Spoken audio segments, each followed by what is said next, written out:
राधे राधे मेरे प्यारे भाइयों बहनों माताओं व बंधुओं, सनातन धर्म चैनल में आपका स्वागत है। यदि आपने हमारा चैनल अब तक सब्सक्राइब नहीं किया है तो जरूर करें और बेल आइकॉन दबाना ना भूलें ताकि आपको हमारी आने वाली सारी वीडियो की जानकारी सबसे पहले हो सके। तो चलिए शुरू करते। जय माता दी प्रिय श्रोताओं, आज की इस वीडियो में मैं आपको बताऊंगी दशा माता के व्रत के बारे में। दशा माता का व्रत एक ऐसा व्रत होता है जिसकी बुरी दशा भी अच्छी दशा में बदल जाती है। कई बार ऐसा होता है कि परिवार में बहुत ज्यादा परेशानियां बनी रहती हैं। लगातार पूजा पाठ करने के बाद या कितने भी पुण्य क्यों ना कर ले, दुख बने ही रहते हैं। ऐसा तब होता है जब दशा माता की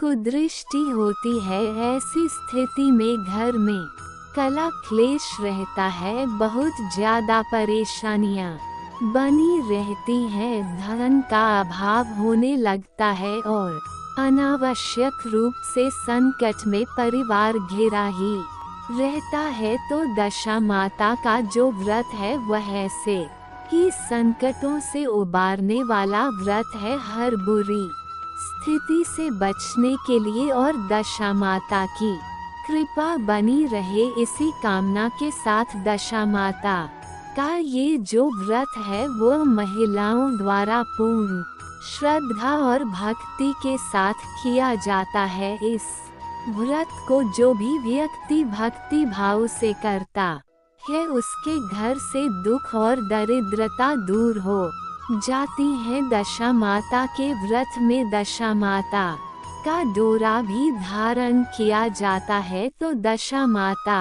का डोरा धारण करने के नियम क्या है? दशा माता को किन वस्तुओं का भोग लगाया जाता है?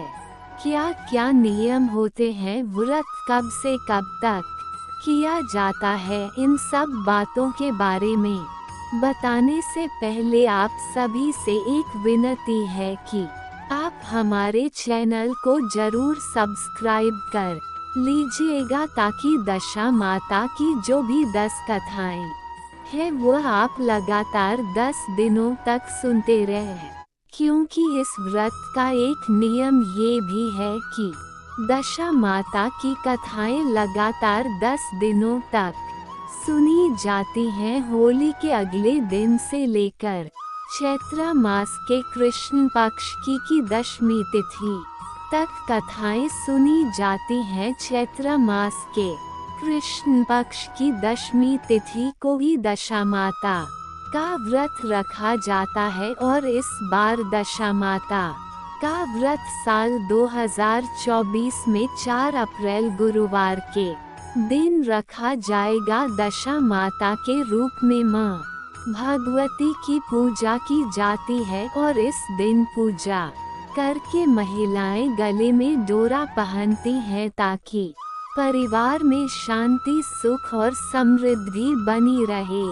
दशा माता के इस डोरे को संपदा माता का डोरा भी कहते हैं और जब किसी की भी दशा खराब होती है, पूरी कोशिश करने के बाद भी कोई काम नहीं पूरा होता, दशा खराब हो तो बहुत ज्यादा बाधाएं आ जाती हैं। ऐसे ही संकटों से उबारने के लिए संकल्प लेकर दशा माता का व्रत करना चाहिए। दशा माता के व्रत के लिए आवश्यक पूजन सामग्री में रोली, कुमकुम, मौली, सुपारी, अक्षत, धूप, दीप, नैवेद्य मां को अर्पित करने के लिए काजल, श्रृंगार की सामग्री, गेहूं, धूप, दीप और मेहंदी आदि आपको चाहिए होगी। और दशा माता के डोरे के लिए आपको चाहिए होगा 10 तार वाला एक सफेद धागा और इस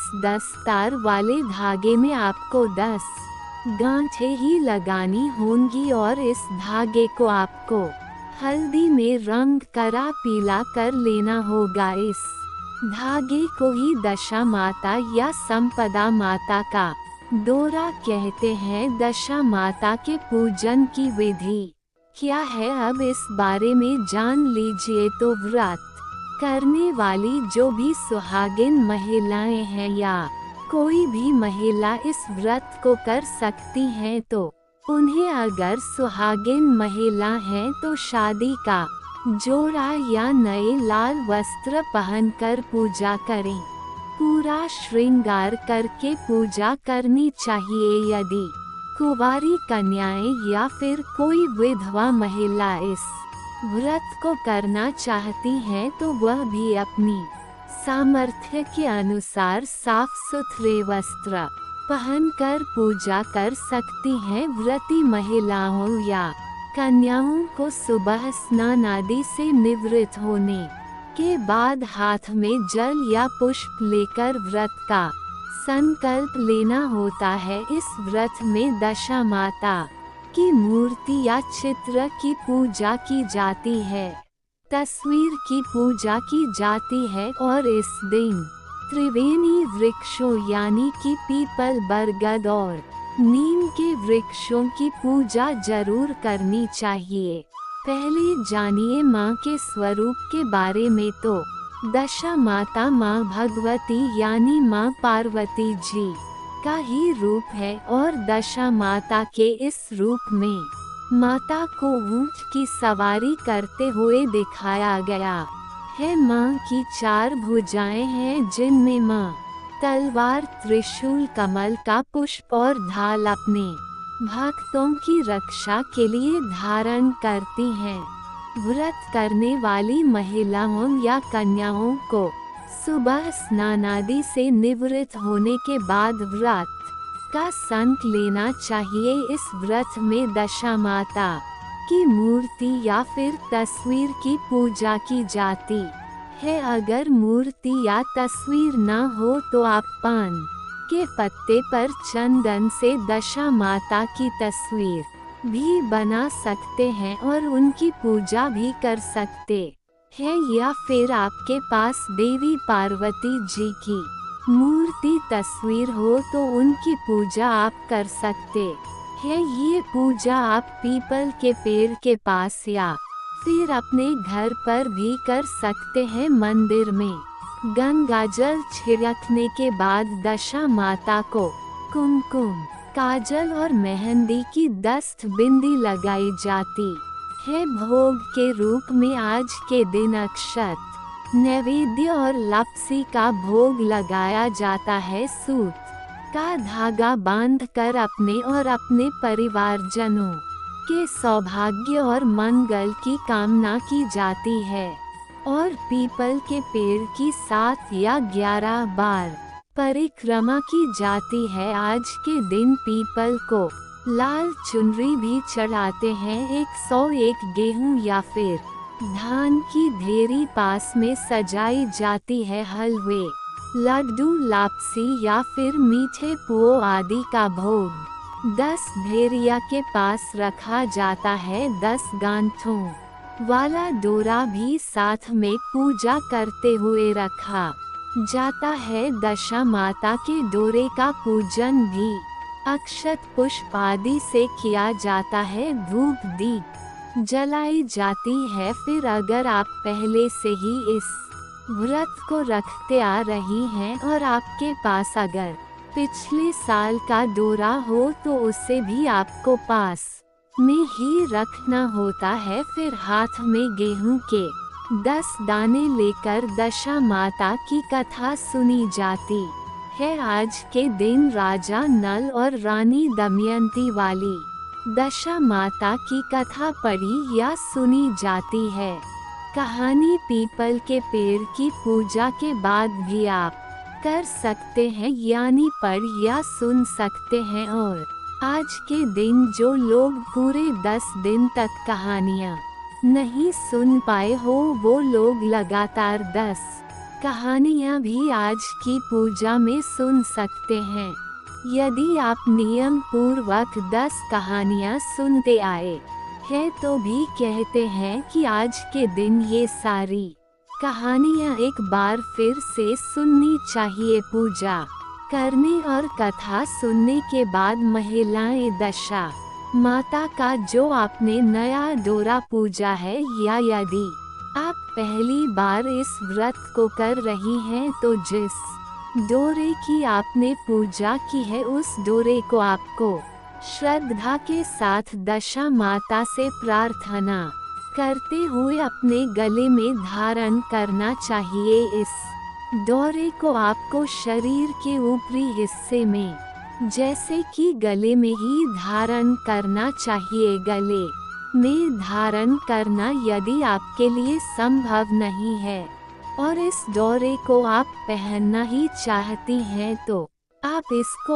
अपनी बाजू में भी पहन सकते हैं और फिर पूरे साल भर इस डोरे को गले में या बाजू में धारण करना चाहिए। यदि पूरे साल भर आप इस डोरे को नहीं पहन सकती हैं तो आप इसको 24 घंटे तक पहनने के बाद भी श्रद्धा के साथ में और पूरे सम्मान के साथ में उतार कर किसी डिब्बे में सुरक्षित जगह पर रख सकती हैं और जब अगले साल आप इस व्रत को करेंगे तो फिर से इस डोरे को आपको अपने पास रखकर और उनका विसर्जन करना चाहिए। पुराने डोरे का विसर्जन आप बहते जल में कर सकते हैं। बहते जल में कर पाना संभव न हो तो आप किसी भी पवित्र वृक्ष के नीचे जैसे पीपल, बरगद या नीम के पेड़ की जड़ के पास में ही गड्ढा खोदकर उसमें दबा सकते हैं या अपने ही घर के किसी पवित्र पौधे के जड़ में आप गड्ढा खोदकर वहां पर भी इस धागे को दबा सकते हैं। आज के दिन पूजा करने के बाद पीपल के पेड़ की छाल भी आशीर्वाद रूप में अपने घर पर लाई जाती है और किसी लाल कपड़े में बांधकर घर में सुरक्षित जगह पर पवित्र जगह पर रख दी जाती है। ऐसा करने से एक तो घर में सुख समृद्धि बनी रहती है और धन का भाव नहीं रहता। व्रत के संकल्प की पूर्ति के रूप में 10 पूरियां, अठावले और 10 चम्मच हलवा किन्हीं ब्राह्मणी को या घर की ही बुजुर्ग महिला को पैर छूने के बाद पहले उनके चरण स्पर्श करें, फिर सम्मान सहित कुछ दक्षिणा रखकर आप उन्हें अर्पित कर दे। दशा माता की विधि पूर्वक पूजा करने से दशा माता की कृपा सदैव बनी रहती है। दशा माता व्रत के कुछ जरूरी नियम भी हैं जिनका आपको ध्यान रखना है, जैसे कि इस व्रत को जब तक आपका शरीर आपका साथ दे रहा है, जब तक भी आपकी शारीरिक क्षमता है, तब तक आप इस व्रत को कर सकते हैं। इस व्रत का उद्यापन नहीं किया जाता है। दशा माता की पूजा पीपल के पेड़ की छाव में करना बहुत शुभ माना जाता है। घर में इस व्रत के दिन विशेष रूप से साफ सफाई की जाती है, साथ ही सफाई से जुड़े हुए और खासकर घर में लगाने वाली झाड़ू आज के दिन खरीदना बहुत ही शुभ माना जाता है। ऐसा करने से घर में मां लक्ष्मी जी का स्थायी वास बना रहता है। भूले से भी पुरानी झाड़ू इस समय न फेंके आप। व्रत के दिन पुरानी झाड़ू घर से बाहर न फेंके। माता का व्रत करने वाली महिलाएं दिन भर में केवल एक बार ही अन्न का सेवन करती हैं और इस व्रत में नमक का सेवन नहीं किया जाता है। ऐसी मान्यता है कि दशा माता व्रत को विधि विधान सच्चे मन, पूरी श्रद्धा और भक्ति भाव से करने पर एक साल के अंदर ही आपके परिवार में, आपके जीवन में जो भी दुख या समस्याएं आ रही हैं वह सब दूर हो जाती हैं। अब जाने कि दशा माता का डोरा कब खोला जाता है। यदि आप पूरे साल भर इस डोरे को गले में नहीं पहन पाती हैं तो इसके लिए वैशाख मास के शुक्ल पक्ष में किसी भी शुभ दिन पर जैसे कि अक्षय तृतीया या फिर वरद चतुर्थी के दिन, सोमवार के दिन या फिर दुर्गाष्टमी के दिन, जिस दिन बगलामुखी जयंती मनाई जाती है, या फिर आप मोहिनी एकादशी जो कि वैशाख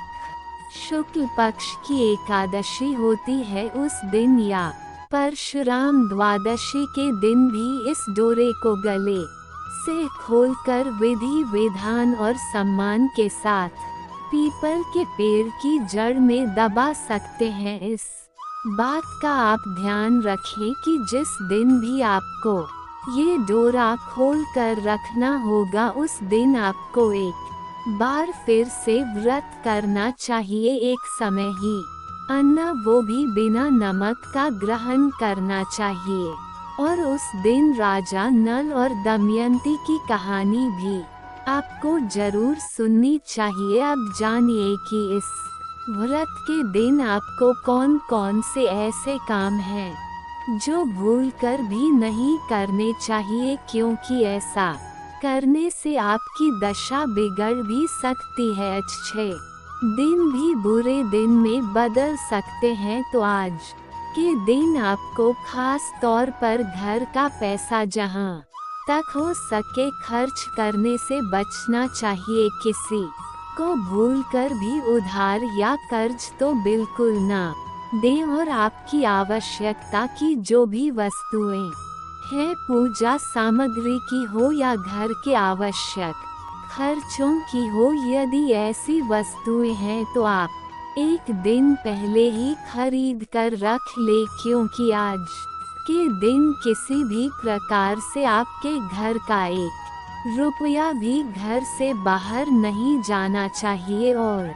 भूले से भी आज के दिन आप अपने घर से किसी को भी किचन से जुड़ी कोई सामग्री उधार ना दे, जैसे आप हल्दी या दूध दही आज के दिन भूले से भी किसी को उधार ने दे, और ना ही गलती से अपने घर की झाड़ू किसी दूसरे को देनी चाहिए। आपको जो वस्तुएं केवल दान में देनी है उन्हीं का आप दान दे सकते हैं, और ध्यान रखें कि घर में कचरा ना हो, कोई भी टूटी फूटी बेकार चीजें आपके घर पर ना पड़ी हो, क्योंकि टूटी फूटी चीजें चाहे वह प्लास्टिक का कबाड़ हो, कुछ भी हो, यह दुर्भाग्य को घर में लेकर आता है। ऐसी चीजें घर में होने से घर की सकारात्मक ऊर्जा भी, शुभ शक्तियां भी अशुभ शक्तियों में बदल जाती हैं, और तभी दुर्भाग्य घर में बना रहता है। परिवार के सदस्यों को चाहे वह शारीरिक रूप से हो, मानसिक रूप से हो या आर्थिक रूप से हो, समस्याओं का सामना करना पड़ता है। और अगली सबसे विशेष बात की भूल कर भी दशा माता के डोरे का अपमान ना करें। किसी दूसरे के गले में पड़े हुए दशा माता के डोरे को देखकर टोके नहीं, और यदि डोरा किसी तरह से खुल जा टूट जाए तो आप ऐसी दशा में उस डोरे को या तो नदी में विसर्जित कर दें, यदि खुल गया है तो आप उसे फिर से पहन सकते हैं, उसमें गांठ लगाकर भी आप पहन सकते हैं, और अगर टूट गया हो तो उस टूटे हुए धागे को भी आप घर में ना रखिए, फिर आप उसको किसी भी शुभ दिन में पानी में विसर्जित कर सकते हैं। तो ये थी आज की वीडियो जानकारी। आपको कैसी लगी? अगर हो सके तो कमेंट बॉक्स में जरूर बताएगा इस बारे में। अगर आपका कोई सुझाव हो या कोई प्रश्न हो तो आप कमेंट बॉक्स में पूछ सकते हैं। हम हमारे चैनल पर लगातार 10 दिनों तक दशा माताओं की कथाओं के अलावा भी पौराणिक कथाएं सुनाई जाती हैं। अगर आपको कथाएं सुनना पसंद है तो आप हमारे चैनल पर अपलोड होने वाली इन कथाओं को भी देख सकते हैं। आपको हमारी वीडियो पसंद आती है तो वीडियो को लाइक और शेयर जरूर करें और कमेंट में राधे राधे लिखना ना भूलें।